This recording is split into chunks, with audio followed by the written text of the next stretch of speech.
அதே போன்று அன்புள்ள சகோதரர்களே, நிறைய நஃபிலான வணக்கங்களை அதிகரிக்க வேண்டும்.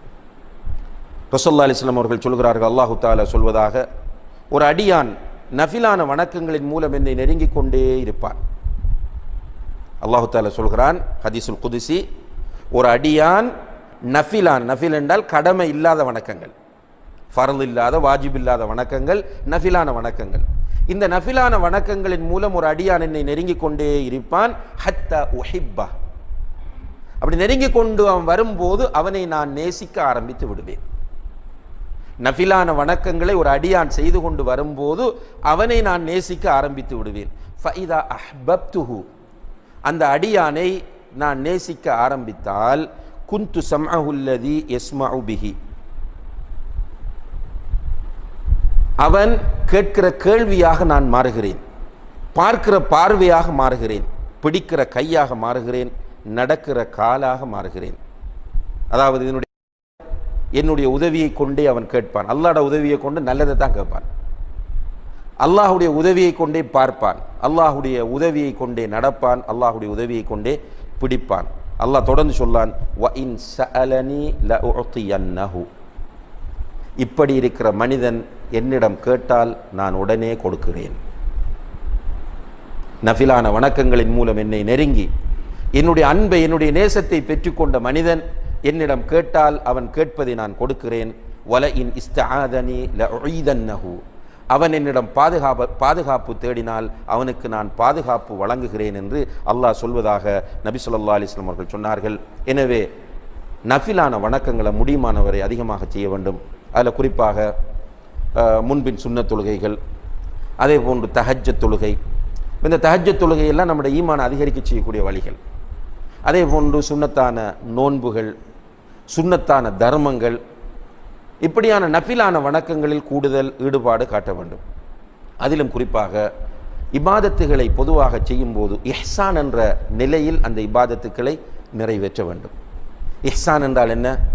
அன் தஅபுதல்லாஹ கஅன்னக தராஹு ஃபஇன் லம் தகுன் தராஹு ஃபஇன்னஹு யராக். உன்னை அல்லாஹ் பார்ப்பது, நீ அல்லாஹ்வை பார்ப்பது போன்ற உணர்வோடு நீ அல்லாஹ்வை வணங்க வேண்டும். நீ அல்லாஹ்வை பார்ப்பது போன்ற உணர்வோடு அல்லாஹ்வை நீ வணங்க வேண்டும். உண்மையில் நீ அல்லாஹ்வை பார்க்காவிட்டாலும் அல்லாஹ் உன்னை பார்த்து கொண்டிருக்கிறான். ரசூலுல்லாஹி அலைஹி வஸல்லம், இதுதான் இஹ்சானுடைய நிலை. இந்த நிலையில் வணக்கங்களை செய்யும்போது, வணக்கம் என்ற தொழுகை மட்டுமில்லை, குர்ஆன் ஓதும் போது, திக்ர் செய்யும் போது, சதகா கொடுக்கும் போது, இன்னபிற அமல்களை செய்யும் போது நாம் அல்லாஹ் நம்மை பார்த்து கொண்டிருக்கிறான் என்ற அந்த உணர்வோடு செய்யும் போது ஈமான் அதிகரிக்கும். இறுதியாக அன்புள்ள சகோதரர்களே, ஈமானை அதிகரிக்க செய்கிற முழு அதிகாரமும் அல்லாஹ் ஒருவனுக்கே சொந்தமானது. எனவே அந்த அல்லாஹ்விடத்தில் அதிகமாக நாம் ஈமானை புதுப்பித்து தருமாறு, ஈமானை அதிகரிக்க செய்யுமாறு பிரார்த்திக்க வேண்டும். இப்னு மஸ்ஊத் ரலியல்லாஹு அன்ஹு அவர்கள் அல்லாஹ்விடத்தில் அதிகமாக கேட்பார்கள், அல்லாஹும்ம ஜித்னா ஈமானன் வ யகீனன் வ ஃபிக்ஹா, யா அல்லாஹ் எங்களுக்கு ஈமானையும் யகீன் என்ற உறுதியையும் ஃபிக்ஹ் என்ற விளக்கத்தையும் தந்தருள்வாயாக என்று, அதிகமாக்கி தந்தருள்வாயாக என்று கேட்பார்கள். அதே போன்று நாமும் அரபில் கேட்க முடிந்தால், ரப்பி ஜித்னி இல்மன் வ ஈமானன் வ யகீனன் வ ஃபிக்ஹன் வ ஃபஹ்மா, முடியும் என்றால் கேளுங்க, இல்லைன்னா தமிழில் கேளுங்க. நமக்கு புரியுது நம்முடைய ஈமான் குறைந்திருக்கிறது, பலவீனமாக இருக்கிறது என்பது நமக்கு புரிகிறது.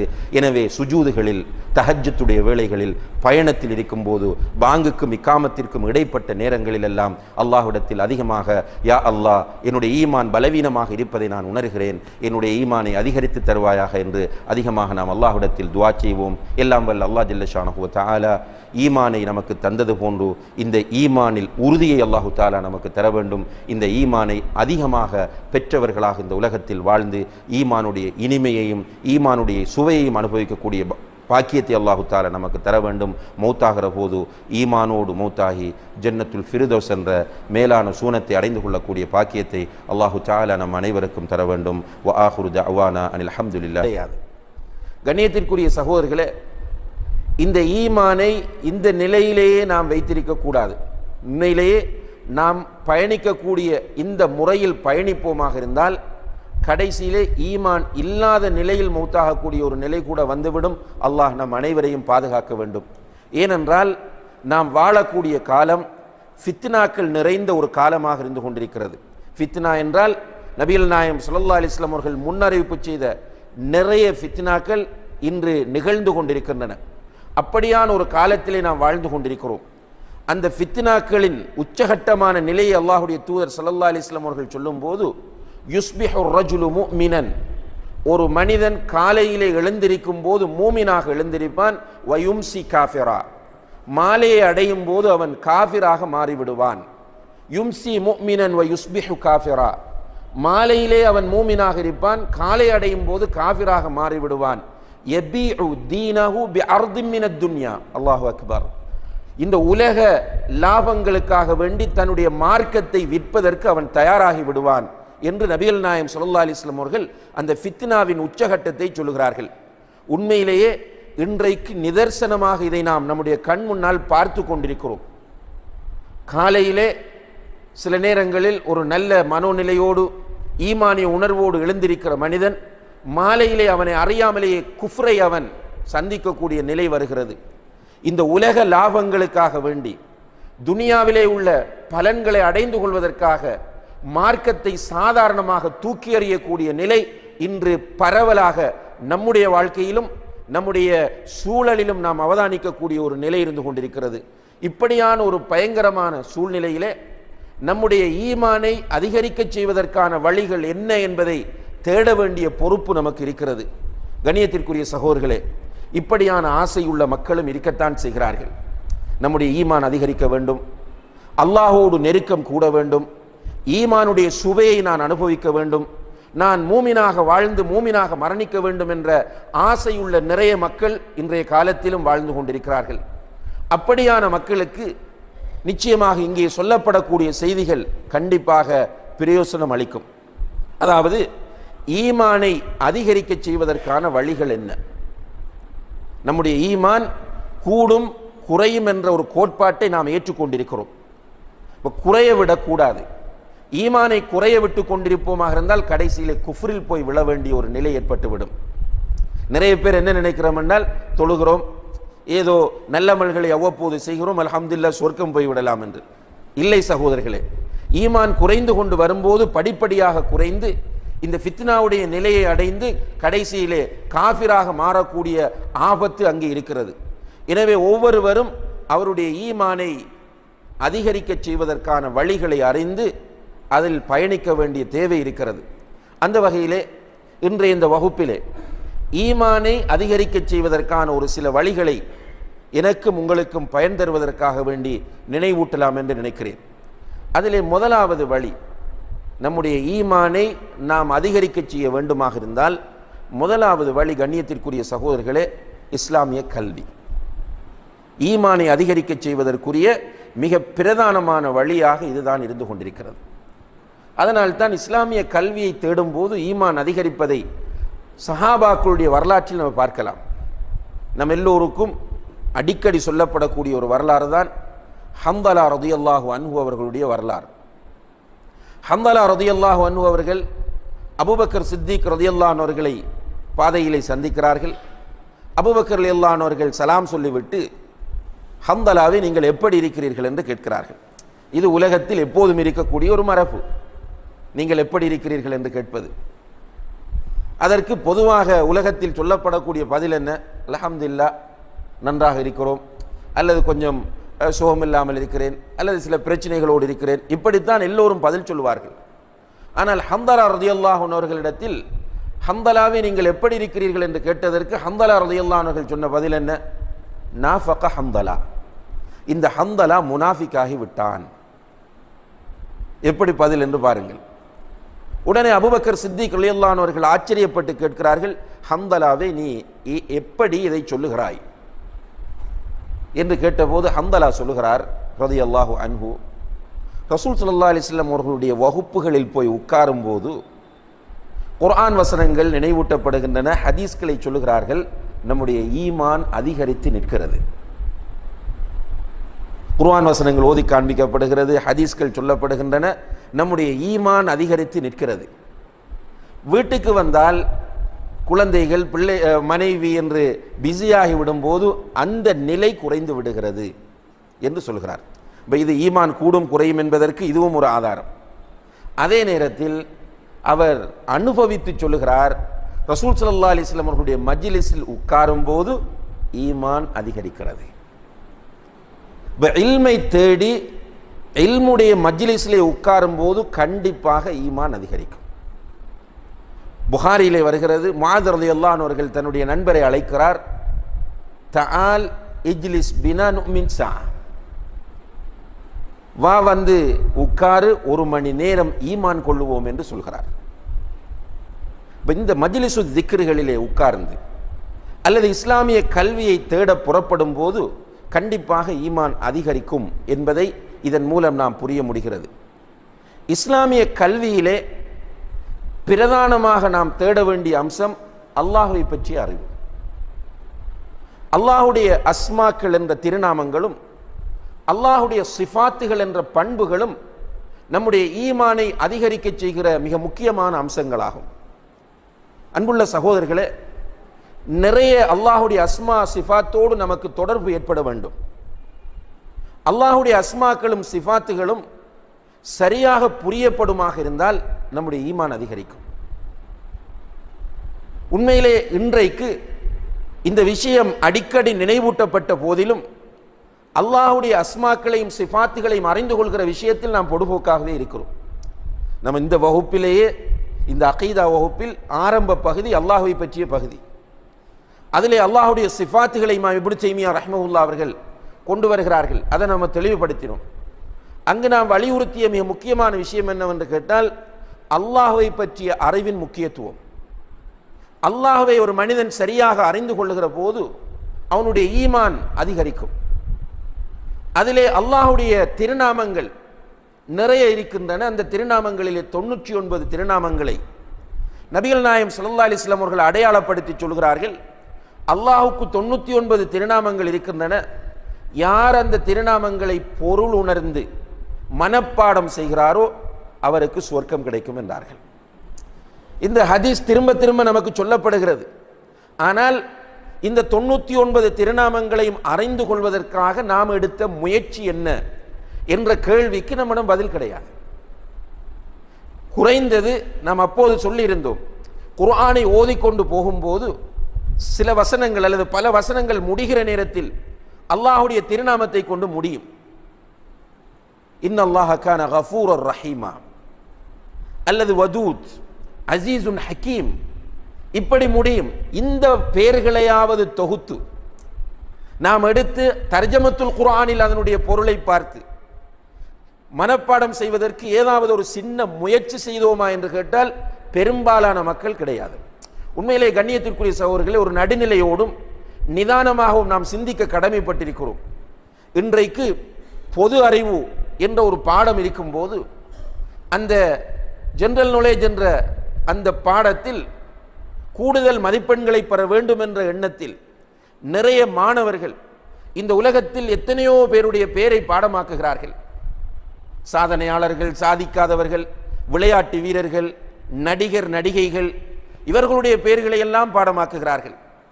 ஆனால் ரப்புல் ஆலமீனுடைய பெயர்களை பாடமாக்கினால் சுவர்க்கம் கிடைக்கும் என்று அல்லாஹுடைய தூதர் ஸல்லல்லாஹு அலைஹி வஸல்லம் அவர்கள் சொன்ன செய்தி சஹீஹான செய்தி, நம்முடைய முஸ்லிம்கள் எல்லோருக்கும் தெரிந்த செய்தி.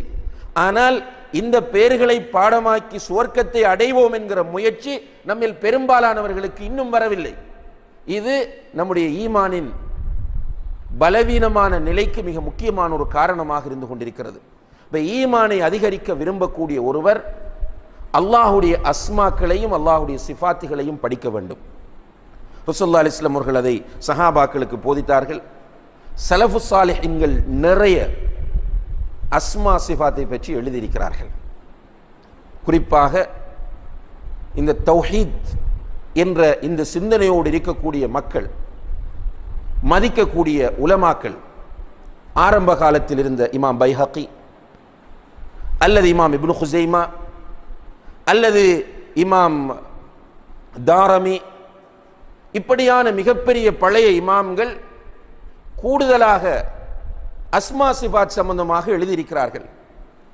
இதனுடைய நோக்கம் என்னவென்றால், மக்களுக்கு அல்லாஹ்வை பற்றிய சரியான புரிதலை ஏற்படுத்த வேண்டும். மக்கள் அல்லாஹ்வை சரியாக புரிந்து கொள்வார்களாக இருந்தால் அல்லாஹ்வோடு நெருங்குவதற்கு விரும்புவார்கள். எல்லா மனிதனிடமும் இருக்கிற இயல்பான தன்மை இது. அவன் ஒருவரை சரியான முறையில் அறியாத போது அவருக்கு கொடுக்க வேண்டிய மரியாதைகள் கொடுக்க மாட்டான், அவரை நேசிக்க மாட்டான், அவரை நெருங்க மாட்டான். இது மனிதனிடம் இருக்கிற ஒரு நிலை. எனவே அல்லாஹ்வை சரியாக புரியாத காரணத்தினால்தான் இன்றைக்கு அதிகமான முஸ்லீம்கள் அல்லாஹ்வை நெருங்காமல் இருக்கிறார்கள். இந்த உலகத்தில் இன்பம் என்று அவர்கள் கருதக்கூடிய விஷயங்களை எல்லாம் செய்ய துணிகிறார்கள், அல்லாஹ்வோடு நெருங்குகிற விஷயத்தில் பலவீனமாக இருக்கிறார்கள். எனவே நம்முடைய ஈமான் அதிகரிக்க வேண்டும் என்று விரும்பக்கூடிய மக்கள் நன்றாக புரிந்து கொள்ளுங்கள். நான் ஈமான் அதிகரித்த நிலையில் வாழ்ந்து மரணிக்க வேண்டும் என்ற ஆசை உங்களுடைய ஆழ் மனங்களில் உண்மையாக இருக்குமாக இருந்தால் அல்லாஹுடைய அஸ்மாக்களையும் அல்லாஹுடைய சிஃபாத்துகளையும் நிறைய படியுங்கள். அப்படி படிக்கும்போது கண்டிப்பாக நம்முடைய ஈமான் அதிகரிக்கும். இரண்டாவதாக, கண்ணியத்திற்குரிய சகோதரர்களே, நம்முடைய ஈமான் அதிகரிக்க வேண்டும் என்றால் அல் குர்ஆனை நிறைய நாம் படிக்க வேண்டும். நான் ஏற்கனவே ஓதி காட்டிய ஒரு வசனம், அல்லாஹு தஆலா மிக தெளிவாகவும் வெளிப்படையாகவும் சொல்லக்கூடிய விஷயம், இன்னமல் முஃமினூன அல்லதீன இதா துக்கிரல்லாஹு வஜிலத் குலூபுஹும். உண்மையான மூமின்களிடம் அல்லாஹ்வை நினைவுபடுத்தப்பட்டால் அவர்களுடைய உள்ளங்களில் பயம் ஏற்படும். உண்மையான மூமின்களிடம் அல்லாஹ் நினைவுபடுத்தப்பட்டால் அவர்களுடைய உள்ளத்தில் பயம் ஏற்படும். வஇதா துலியத் அலைஹிம் ஆயாத்துஹு ஜாதத்துஹும் ஈமானா. அவர்களிடம் அல்லாஹுடைய வேத வசனங்கள் ஓதி காண்பிக்கப்பட்டால் அவர்களுடைய ஈமான் அதிகரிக்கும். அந்த வசனங்கள் ஈமானை அதிகரிக்க செய்யும் என்று அல்லாஹு தஆலா சொல்கிறான். அல் குர்ஆன் வசனங்களுக்கு ஈமானை அதிகரிக்க செய்கிற ஒரு அற்புத தன்மை அல்லாஹு தஆலா வைத்திருக்கிறான். இது மறுக்க முடியாத ஒரு தெளிவான உண்மையாகும். அதனால் தான் நபிகள் நாயகம் ஸல்லல்லாஹு அலைஹி வஸல்லம் அவர்கள் மிம்பரிலே வைத்து அதிகமாக குர்ஆன் ஓதக்கூடியவர்களாக இருந்தார்கள். கதை சொல்ற நிலை ரசூலுல்லாஹி அலைஹி வஸல்லம் அவர்களிடத்தில் இருக்கவில்லை. விளக்கம் சொல்கிற நிலை அதிகமாக இருக்கவில்லை. ரசூல் ஸல்லல்லாஹு அலைஹி வஸல்லம் அவர்கள் மிம்பரில் வைத்து அதிகமாக குர்ஆனை தான் ஓதுவார்கள். நம் சென்ற வாரமும் ஹுத்பாவிலே சுட்டிக்காட்டியதை போன்று உம்மு ஹிஷாம் பின்த் ஹாரிஸா ரலியல்லாஹு அன்ஹா அவர்கள் சொல்கிறார்கள், சூரத்து காஃப் என்ற அத்தியாயத்தை நான் நபிகள் நாயகம் ஸல்லல்லாஹு அலைஹி வஸல்லம் அவர்களுடைய வாயிலிருந்து கேட்டு செவி வழியாக பாடமாக்கி கொண்டேன். ஏனென்றால் அல்லாஹ்வுடைய தூதர் அதை மிம்பரில் வெள்ளிக்கிழமைகளில் அதிகமாக ஓதக்கூடியவர்களாக இருந்தார்கள். ஏனென்றால் குர்ஆன் வசனங்கள் ஓதப்படும் போது ஈமான் அதிகரிக்கும். ஒரு ஹத்தீபுக்கு அந்த நம்பிக்கை முதலில் வர வேண்டும். ஹுத்பாவை நிகழ்த்துகிற ஒரு ஹத்தீப் என்ன நம்ப வேண்டும் என்றால் அல்லாஹ்வுடைய குர்ஆன் வசனத்திற்கு ஒரு தன்மை இருக்கிறது, ஈமானை அதிகரிக்க செய்யும் என்று. இந்த நம்பிக்கை ஹத்தீபிடம் வருமாக இருந்தால் அந்த ஹத்தீப் என்ன செய்வார் என்று கேட்டால் மிம்பரில் முடியுமானவரை அதிகமாக குர்ஆன் வசனங்களை ஓத விரும்புவார். தமிழில் பொருள் சொல்வதை விட அரபியிலே அதை ஓதி பொருள் சொல்ல வேண்டும், சரியாக ஓத வேண்டும். அப்படி ஓதும் போது அது அந்த மக்களுடைய உள்ளத்தில் பாதிப்பை ஏற்படுத்த அல்லாஹு தஆலா சொல்கிறான். எனவே குர்ஆனிய கல்வி என்பது, அல் குர்ஆனை படிப்பது என்பது நம்முடைய ஈமானை அதிகரிக்க செய்யக்கூடிய ஒன்றாக இருந்து கொண்டிருக்கிறது. உண்மையிலே இன்றைக்கு அதிகமான ஹத்தீப்மார், கவலையோடு இங்கே நாம் பதிவு செய்ய வேண்டிய விஷயம் என்னவென்றால், மிம்பர்களில் குர்ஆன் ஓதுவதை குறைத்து கொண்டு வருகிறார்கள். மிம்பர்களில் வைத்து தங்களுடைய சொந்த விளக்கங்களை அதிகப்படுத்துகிறார்கள். சில ஹுத்பாக்களை தொகுத்து பார்த்தால் ஒரு குர்ஆன் வசனம் கூட ஓதி இருக்க மாட்டார்கள். உண்மையிலே நீங்கள் ரசூல் ஸல்லல்லாஹு அலைஹி வஸல்லம் அவர்களுடைய ஹுத்பாக்களை தொகுத்து பாருங்கள். ரசூல் ஸல்லல்லாஹு அலைஹி வஸல்லம் அவர்களுடைய ஹுத்பாக்களை தொகுத்து பார்த்தால் பெரும்பாலும் சில குர்ஆன் வசனங்களை தான் ரசூலுல்லாஹி அலைஹி வஸல்லம் அவர்கள் மிம்பரிலே வைத்து ஓதி இருக்கிறார்கள் என்பதை நாம் பார்க்க முடிகிறது. இப்போ விளக்கத்தை அறவே தவிர்த்து கொள்ள வேண்டும் என்று நாம் சொல்லவில்லை. குர்ஆன் வசனங்களை அதிகரித்து விளக்கத்தை குறைக்க வேண்டும்.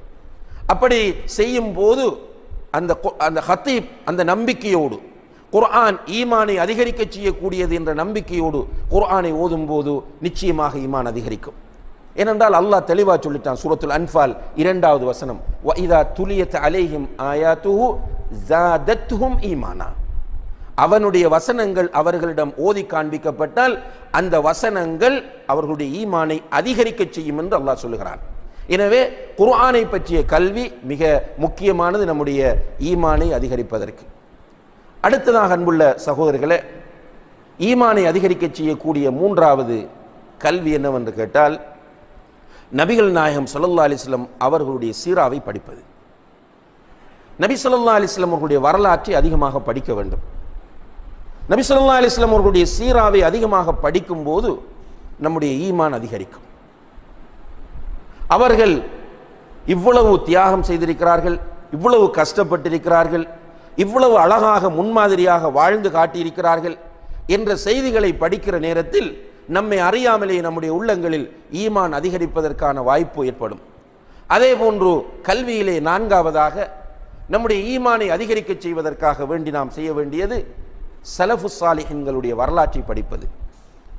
சலஃபு சாலிஹீன்கள் என்று நம்முடைய உரைகளில் நாம் குறிப்பிடுவது யாரை என்று கேட்டால், ரசூல் ஸல்லல்லாஹு அலைஹி வஸல்லம் அவர்களுடைய காலத்தில் வாழ்ந்தவர்கள், அதற்கு அடுத்த நூற்றாண்டில் வாழ்ந்தவர்கள், அதற்கு அடுத்த நூற்றாண்டில் வாழ்ந்தவர்கள்.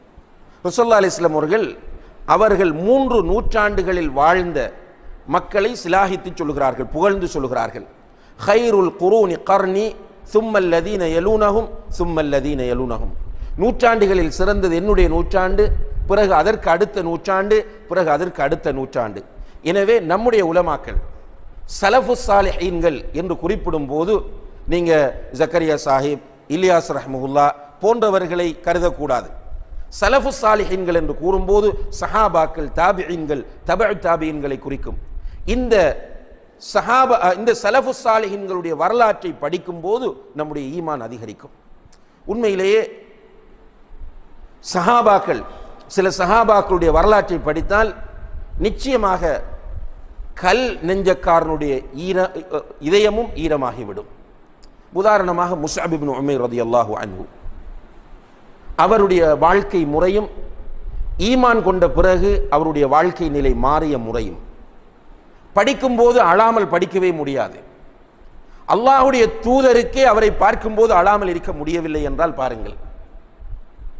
மிக வசதி படைத்த ஒரு பெண்ணுக்கு மகனாக பிறக்கிறார், நல்ல ஆடம்பரமாக வாழுகிறார், உலகத்தை மேக்சிமம் அனுபவிக்கிறார் அந்த காலத்தில்.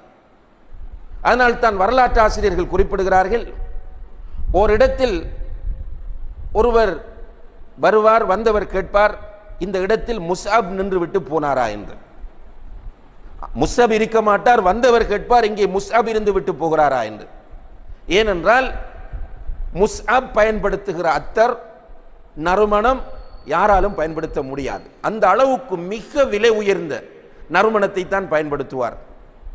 ஆடம்பரமாக ஆடை அணிவார், ஸ்மார்ட்டான இளைஞர். ஈமான் கொண்டதற்காக வேண்டி அவர் மிக கடுமையாக தாயினால் உதாசீனம் செய்யப்படுகிறார். கடைசியிலே அல்லாஹ் அவரை சோதிக்க நாடினான். வறுமையின் உச்சகட்டத்திலே அவர் இருந்து கொண்டிருக்கிறார். மதீனாவிலே ஒரு நாள் நபிகள் நாயகம் ஸல்லல்லாஹு அலைஹி வஸல்லம் அவர்கள் மஸ்ஜிது நபவியிலே உட்கார்ந்திருக்கும் போது, சஹாபாக்களோடு உட்கார்ந்திருக்கும் போது முஸ்அப் உள்ளே வருகிறார் ரலியல்லாஹு அன்ஹு. வருகிறவரை பார்த்த அல்லாஹ்வுடைய தூதர் ஸல்லல்லாஹு அலைஹி வஸல்லம் அவர்கள் கண்ணீர் சிந்த அழுது விட்டார்கள், கடுமையாக அழுதார்கள். சஹாபாக்கள் ஆச்சரியத்தோடு அல்லாஹ்வுடைய தூதரை பார்த்ததும் அவர்கள் காட்டுகிறார்கள், அதோ போகிறாரே முஸ்அப், அவரை பாருங்கள், எப்படி ஆடம்பரமாக வாழ்ந்தவர், இன்றைக்கு அவர் அணிந்திருக்கிற ஆடையை பாருங்கள், அவருடைய கீழாடை கிழிந்து ஓட்டையாகி விட்டது. வேறு ஒரு புது ஆடை வாங்க முடியாமல் அந்த ஓட்டையில் ஒரு துண்டை போட்டு பெச் போட்டிருக்கிறார், ஒட்டு போட்டிருக்கிறார் என்று சொல்லிவிட்டு அல்லாஹ்வுடைய தூதர் ஸல்லல்லாஹு அலைஹி வஸல்லம் அவர்கள் அழுதார்கள். கடைசியிலே இந்த தீனுக்காக வேண்டி, இந்த தீனை, அல்லாஹ்வுடைய மார்க்கத்தை இந்த பூமியிலே நிலைநாட்ட வேண்டும் என்ற உயர்ந்த நோக்கத்தோடு உஹது யுத்தத்திலே போராடி அங்கே ஷஹீதாக்கப்படுகிறார். ஷஹீதாக்கப்பட்ட போது அல்லாஹ்வுடைய தூதர் சொன்னார்கள், சுஹதாக்களை அவர்கள் அணிந்திருக்கிற ஆடையிலே நீங்கள் கவனிடுங்கள் என்று சொன்னபோது சஹாபாக்கள் வந்து சொன்னார்கள், யா ரசூலல்லாஹ், முஸ்அபை கவனிட முயற்சி செய்கிறோம், அவருடைய ஆடையினால் மேற்பகுதியை மறைத்தால் கீழ்ப்பகுதி ஓப்பனாக இருக்கிறது, கீழே மறைத்தால் மேலே திறந்திருக்கிறது, என்ன செய்வது என்று கேட்டார்கள். ரசூல் ஸல்லல்லாஹு அலைஹி வஸல்லம் அவர்கள் சொன்னார்கள், மேல் பகுதியை நீங்கள் அவருடைய ஆடையினால் மறைத்துவிட்டு அவருடைய கால் பகுதியை இத்ஹிர் என்ற புல்லினால் கவனிடுங்கள் என்று ரசூல் ஸல்லல்லாஹு அலைஹி வஸல்லம் அவர்கள் சொன்னார்கள். உண்மையிலே இவ்வாறான வரலாறுகள் அடிக்கடி படிக்கப்படும் போது நிச்சயமாக நம்முடைய ஈமான் அதிகரிக்கும் என்பதிலே மாற்று கருத்து இருக்காது. என்ன பிரச்சனை என்று கேட்டால், இதற்கு நேரம் ஒதுக்க முடியாத அளவுக்கு உலகம் நமக்கு எதிராக சதி செய்து கொண்டிருக்கிறது. அந்த சதி வலையிலே நாம் விழுந்து கொண்டிருக்கிறோம். உண்மையிலே இன்று கவனக்கலைப்பான்கள் அதிகரித்து, பொழுதுபோக்கு சாதனங்கள் அதிகரித்திருக்கிற காரணத்தினால் ஒரு டிவிடியை போட்டு ஒரு சஹாபியுடைய வரலாற்றை கேட்க நமக்கு டைம் இல்லை. கையில் போன் இருக்கு, இன்டர்நெட் இருக்கு, யூடியூப்ல போய் சஹாபாக்களுடைய வரலாற்று ஒரு 10 நிமிஷம் கேட்போம் என்பதற்கு நேரம் இல்லை. டைம் எல்லாம் ஃபேஸ்புக்ல, டைம் எல்லாம் வாட்ஸ்அப்ல இப்படியே போய் கொண்டிருக்கிறது. வருகிற எல்லாவற்றையும் ஷேர் பண்ண வேண்டும் என்ற ஒரு மனோநிலை, எல்லாவற்றுக்கும் கமெண்ட்ஸ் எழுத வேண்டும் என்ற ஒரு மனோநிலை, இந்த மனோநிலைக்கு நாம் தள்ளப்பட்டதனால் நம்முடைய உள்ளங்கள் அப்படியே கரைபடிந்து கொண்டு செல்கின்றன. நமக்கு புரியவில்லை. கண்ணியத்திற்குரிய சகோதரர்களை அல்லாஹ் பாதுகாக்க வேண்டும். நம்முடைய நேரங்களை பற்றி மறுமையில் நம்மிடத்தில் விசாரணை இருக்கிறது. எனவே முடியுமானவரை இந்த சலஃபு சாலிஹீன்களுடைய வரலாற்றை நாம் படிக்கிற போது நம்முடைய ஈமான் அதிகரிக்கும் என்பதை நாம் புரிந்து கொள்ள வேண்டும். அடுத்ததாக அன்புள்ள சகோதரர்களே, நம்முடைய ஈமான் அதிகரிக்க வேண்டுமாக இருந்தால் அல்லாஹுடைய பிரபஞ்ச அத்தாட்சிகளை நாம் பார்க்க வேண்டும். அது இயற்கையான, அதாவது இயற்கை என்று மக்களால் அடையாளப்படுத்தப்படுகிற அல்லாஹுடைய படைப்புகளாக இருக்கலாம், அல்லது மனிதனிலேயே நிறைய விஷயங்கள் இருக்கின்றன. இவற்றை நாம் பார்க்க வேண்டும். அல்லாஹு தஆலா மலைகளை பாருங்கள், வானத்தை பாருங்கள், கடலை பாருங்கள், ஒட்டகத்தை பாருங்கள் என்று பார்க்க தூண்டுகிறான். அதே போன்று வஃபி அன்ஃபுசிக்கும் அஃபலா துப்சிரூன், உங்களுக்குள்ளே நீங்கள் பார்க்க வேண்டாமா என்றும் கேட்கிறான். அல்லாஹுடைய அத்தாட்சிகளை நம்ம பார்க்கிற போது நம்முடைய ஈமான் அதிகரிக்கும். அதிலும் குறிப்பாக கண்ணியத்திற்குரிய சகோதரர்களே, ஒரு விஞ்ஞானம் படித்த மாணவன் விஞ்ஞான ரீதியில் இவற்றை அணுகுவது, அல்லது ஒரு பாமர மனிதன் அவனுடைய அறிவு தரத்தை வைத்து சில நேரங்களில் நூரெலியாவுக்கு போகிறான். மலையின் உச்சியிலிருந்து ஒரு கல்லிலிருந்து நீர் வடிகிறது. இதை அவன் யோசிக்க வேண்டும். வெறுமனே ஒரு போட்டோ எடுத்து உடனே வாட்ஸ்அப்பில் அல்லது ஃபேஸ்புக்கில் அப்டேட் பண்ணுவது என்பதை விட, எப்படி ஒரு கல்லுக்குள் இருந்து தண்ணீர் வருகிறது என்று அவன் அதை யோசிக்க ஆரம்பிப்பானாக இருந்தால் அல்லாஹுடைய வல்லமை அவனுக்கு புரியும், ஈமான் அதிகரிக்கும். அதே போன்ற அன்புள்ள சகோதரர்களே, அல்லாஹு தஆலா சில நேரங்களில் நமக்குள்ள சில அற்புதங்களை காட்டுறான். அதெல்லாம் நம்ம சில நேரங்களில் இந்த யூடியூப்ல எல்லாம் போட்டுக்கொண்டே இருக்கிறாங்க. சில நேரங்களில் பார்த்தால் 2 கையும் இல்லை 2 காலும் இல்லை. இன்றைய தற்செயலாக அப்படி ஒரு காட்சியை பார்க்கக்கூடிய சந்தர்ப்பம் கிடைத்தது. சும்மா யூடியூப்பை ஓன் பண்ண உடனே வளமையாக அவங்க ஏதாவது அப்டேட் பண்ணிட்டு இருப்பாங்க ஃப்ரண்ட் பேஜில். அதில் ஒரு காட்சி போடப்பட்டிருந்துச்சு. ஒரு முஸ்லீம் ஃபேமிலி, இந்தோனேசியா. அவர்களுக்கு ஒரு குழந்தை 11 வயசு, 2 கையும் இதால் இல்லை, 2 காலும் தொடையால் இல்லை. அப்படி தான் பிறந்திருக்கு பிள்ளை. மாஷா அல்லாஹ், அல்லாஹ் அதற்கு நல்ல மூளை வளர்ச்சியை கொடுத்திருக்கிறார். அவங்க எல்லா இடத்துலேருந்தும் அந்த வீடியோவை கவர் பண்ணி ஸ்கூலில் போய் அங்குள்ள வகுப்பாசிரியை சொல்கிறார், இவர் மெக்ஸில் கடும் கட்டிக்காரன், கையும் இல்லை காலும் இல்லை, ஆனால் மூளை மிக வேகமாக கணக்கு செய்யக்கூடிய மூளையாக இருக்கிறது. உண்மையிலே இதை பார்க்கும்போது அல்லாஹுடைய அந்த குத்ரத், அல்லாஹுடைய வல்லமை. வீட்டை வந்தால் கம்ப்யூட்டர் கேம் விளையாடுற அந்த பொடியன் இந்த ஷோல்டரால அந்த மவுஸை ஆப்ரேட் பண்ணி, அதே மாதிரி மூக்கால மவுஸை ஆப்ரேட் பண்ணி, அந்த சில நல்ல நல்ல கேம்ஸ், அந்த கேமுகளை பயன்படுத்தும் போது உண்மையிலேயே நமக்கு நம்மை அறியாமலேயே கண்கள் கலங்கக்கூடிய ஒரு நிலையை பார்க்க முடிகிறது. இப்போ அல்லாஹுடைய இந்த அற்புதமான அத்தாட்சிகளை பார்க்கும்போது நிச்சயமாக நம்முடைய ஈமான் அதிகரிக்கும் என்பதை நாம் புரிந்து கொள்ள வேண்டும். அதே போன்று அன்புள்ள